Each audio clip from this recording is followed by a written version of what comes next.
Okay, good day, Minister Tanya Fir. Today we have the honor, we're happy to have you to chat with Diversity Magazine, especially as the budget 2025 just came in. And there we also know that we have a lot of questions that we want to ask around the budget and how it affects our viewers all across Abata. So welcome once again. Good to have you here. Thank you for having me. Okay, very quickly, I'd like to ask you, when we looked at the budget, we observed that for the 2025, there's been an overall decrease in the Ministry of Arts, Culture, and Status of Women funding, which we can see that is largely due to the decrease in the capital grants, like the federal investing in Canada infrastructure grants, the provincial support for culture infrastructure.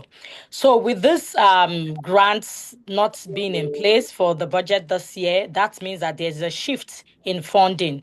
So we'd like to know how your ministry is making ensuring that there's continued support for Abata's arts, culture, and the non-profit sector.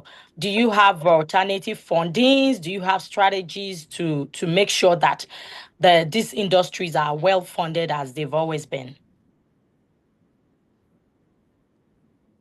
Yeah, a great question. So the budget 2025, if passed, we're actually maintaining funding for arts, culture, and heritage program. The funding includes funding for sectors that make sure that our economy continues to grow. So the arts, culture, and status of women budget is almost $226 million. The reduction from last year, which was 260 million, is simply primarily due to the successful completion of capital projects. All the previously announced projects continue to be funded, including Arts Commons in Calgary, the Windspear in Edmonton, and TELUS Spark. And actually funding to the arts is increasing, with including a $4.5 million increase to the Alberta Foundation for the Arts for the second year in a row. And we think that this steady incremental investment is important, and it actually will result in record levels of investment of more than 43 million annually by 2027. We're continuing to invest in our grants. For example, our community facility enhancements grants, we'll continue to invest in those, and in our community initiatives program grants as well. These are grants that do such important work for the community. Okay, good job, and we are happy to to hear that we still have some funds for people to play around with. So you would agree with me that we all know that Alberta diversity keeps growing year in year out. So would also like to know, how is your ministry ensuring that equitable access to funding for most especially for the underrepresented communities? So now I'm talking about the Black and the racialized artists and the organizations that cater to this artist. So how do you have specific programs that you have designed to foster inclusion in regards to Abata's health and creative sectors?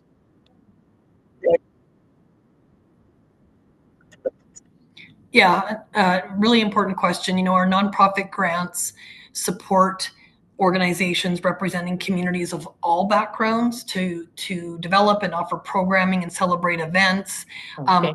Just a couple of examples I can give you is Africans and African Descendants Friendship Club of St. Albert was provided with a $75,000 grant and operational funding. And this organization provides such important services and focus for newcomers and senior support and youth development and life skills workshop. And these types of programs, as you know, they really help bridge cultural gaps and promote social cohesion and increase employment rates among their members. Okay. And, you know, it's just so important to be able to fund organizations like that, and also through the Alberta Foundation for the Arts as well. Okay, okay, good to know that. So very quickly, I would like us to also talk around the you because I know that your ministry also oversees the status of women. So let's quickly, I would like to ask you a question around that. So what is your focus as regards the initiatives that you have to support women in arts, in culture? Because we all know that women with the face barriers to access funding, to access leadership roles and business opportunities in this sector. So, do you have particular initiatives that is targeted towards women to help in that regard? Certainly. One of our big initiatives that we have is our Women's Hub, which is an online resource directory for women, a quick and easy tool that helps women find resources that empower them to advance their careers. Another example I can give you is some of the scholarship programs that we have. We've got our Women in STEM scholarship, STEM for careers in science, technology, engineering, and math, our Person's Case scholarship. These are scholarship programs that we have that continue to support students who are studying in fields where their gender is underrepresented. And I'll give you one more example. We recently launched our Women in Technical and Applied Arts Scholarship, which helps women interested in looking into fields around technical arts, music production, film, and television. So those are a few examples. Oh, good to know that. So while we round up, I know that you have a lot of funding, grants around festivals, events, and all the other activities that we've mentioned. But we also know that those are short-term initiatives. Moving away from that now, looking at when we want to look at projects that are long-term, maybe would say talk about the like creative arts centers, like centers that are cultural, that are going to be structured in a way that they are going to be standing for a long time, building wise and structure wise. What is the plan for the ministry to support such projects? Yeah, excellent question. I mean, I'll give you examples of some of the larger structures that we'll be investing in supporting. There's the Arts Commons and Olympic Plaza Transformation Project in Calgary. There's the Francis Winspear Center in Edmonton. There's the increased funding for the Alberta Foundation for the Arts. Okay. For in this year's budget, we've announced conditional funding starting in 2026 for Contemporary Calgary. These are all organizations that offer a host of different programs.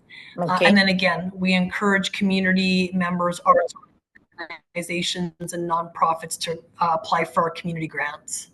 Okay, okay. Thank you very much, Minister. Before we wrap up, do you have any message you'd like to pass across to our 1 million viewers across Abata? Do you have anything you'd like to tell them, you'd like them to know specifically concerning your ministry?